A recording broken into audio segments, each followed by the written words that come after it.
안녕하십니까. 다른 길을 찾는 사람, 다른 길을 가는 사람, 다길남입니다.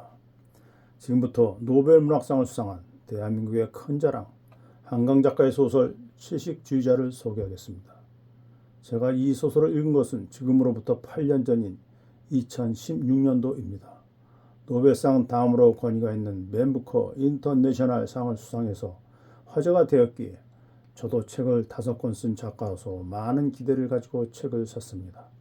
그리고 밤 10시부터 새벽 2시까지 한 번도 쉬지 않고 읽었습니다. 읽으면서 그리고 읽고 나서 이렇게 멋진 책이 세상에 있다는 것에, 그것도 한국인에 의해 쓰여졌다는 것에 깜짝 놀랐습니다. 어쩌면 이렇게 우수한 책은 역사가 1만여 년이 되는 우리 민족의 깊은 내면에서만 나올 수 있지 않을까 하는 자부심과 환희에 잠을 이룰 수가 없었습니다. 저는 제가 가진 희열과 감동을 혼자 느끼기 아까워 출근하자마자 직원들을 모아놓고 이 책은 내가 읽었던 그 어느 소설보다 깊이가 있고 감동적이고 교훈적인 책이다라고 소개하고 일독을 권했습니다. 많은 직원들이 제 이야기를 듣고 채식주의자를 읽었습니다. 하지만 아무도 이해를 못하겠다고 했습니다. 채식주의자는 어떻게 보면 삼류소설 같습니다. 3부로 구성되어 있는데 1부는 채식을 선언하고 실천하다가 가족들의 지독한 반대에 자살을 시도하여 병원에 입원하는 내용이고, 2부는 병원에서 퇴원 후 형부와의 불륜을 그린 내용이고, 3부는 주인공이 정신병원에 갇혀 생활하는 모습을 그린 내용입니다. 하지만 채식주의자는 의미와 상징적으로 쓰여졌기에 있는 그대로 보면 그 깊은 의미를 읽을 수 없습니다. 한강 작가는 소설 채식주의자를 통해 우리들 가슴에 나무 한 그루를 심어 놓았습니다. 그 나무는 우리가 알고 있던 나무가 아닙니다. 그 나무는 인간 내면의 갈등을 치유하는 길을 제시하고 사회 개혁의 길을 제시하고 더 나아가 세계 평화의 길을 보여주는 나무입니다. 그 나무는 어떤 사람에겐 정신적 스승으로, 어떤 사람에겐 기대고 싶은 친구로, 어떤 사람에겐 늘 바라보고 싶은 연인으로 다가갈 것입니다. 채식주의자의 유대성은 그로테스크한 전개와 인간 내면의 갈등을 섬세하게 그려낸 것과 더불어 또 하나의 나무를 우리들 가슴에 심어준 것입니다. 저는 이 책이 마치 한 폭의 추상화 같다는 생각을 했습니다. 하나의 조각작품 같다는 생각도 했습니다. 제가 채식주의자처럼 큰 감동을 받았던 추상화 작품과 조각작품을 소개하면 채식주의자를 감상하는 데 조금이나마 도움이 될 것입니다. 먼저 추상화입니다.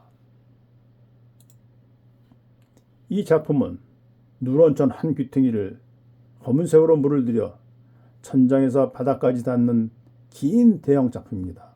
제목은 무죄입니다. 제가 본 추상화 중에서 가장 위대한 작품으로 간직하고 있습니다. 이 작품에서 제가 느낀 점을 설명해 보겠습니다. 천장에서 바닥까지 닿아 있다는 것은 우주나 세상을 뜻합니다. 태초의 세상은 아무 때가 없는 순백의 세상이었다. 그러나 사람들의 부질없는 욕심과 독선으로 타락하여 누렇게 변해버렸다. 그러다 보니 악의 무리들이 한 구석에서 세상을 까맣게 오염시키려 하고 있다. 참으로 암울하고 슬픈 세상이다. 하지만 절망하지 말자. 어둠의 세력들은 전체에 비하면 형편없이 작은 세력에 불과하다. 우리가 가진 빛과 양심으로 검은 악의 무리를 몰아내고 예전의 순백함으로 돌아가자. 어떻습니까? 단순하지만 긍정적이고 위대한 메시지를 들려주는 훌륭한 작품이 아닙니까?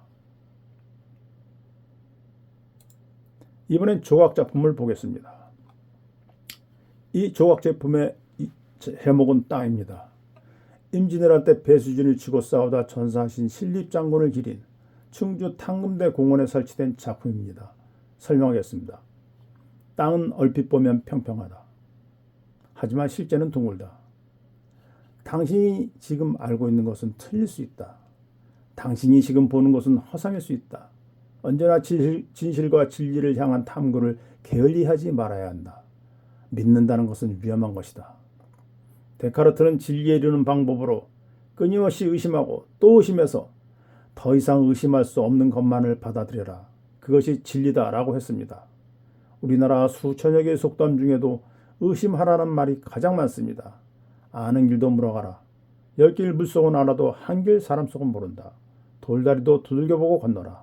믿는 도끼에 발등 찍힌다 등등.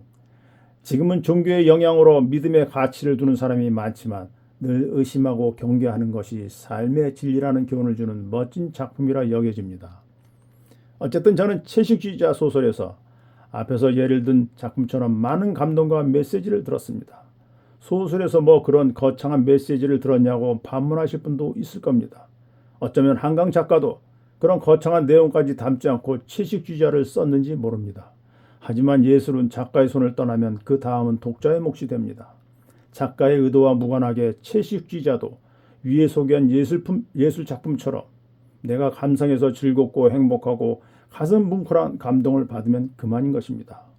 소설 채식주의자는 여러 가지 해석이 가능한 다중적 의미와 이미지를 가진 작품입니다.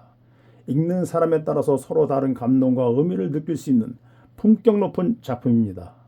부디 이 영상을 보신 분들은 일독하시어 한국인만이 가지고 있는 깊은 내면의 소리를 들어보시기 바랍니다. 채식주의자를 읽고 나무가 서 있는 모습처럼 쓴 제 졸시와 제 책 5권을 소개하며 영상을 마칠까 합니다. 감사합니다.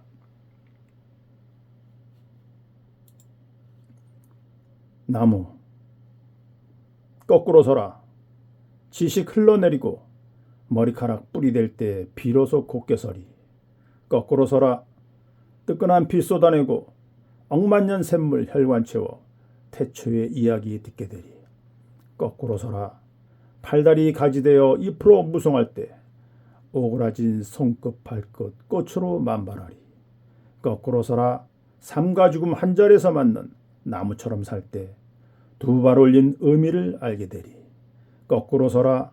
눈과 입 닫고 코와 귀 막고 몸통으로 서 있을 때 나무가 꾸는 꿈을 그대가 꾸리.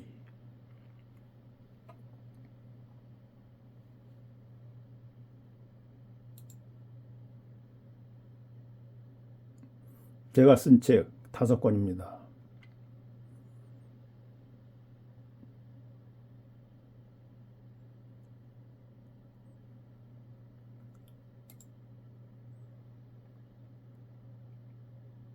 제 이메일 주소입니다. 의문점이나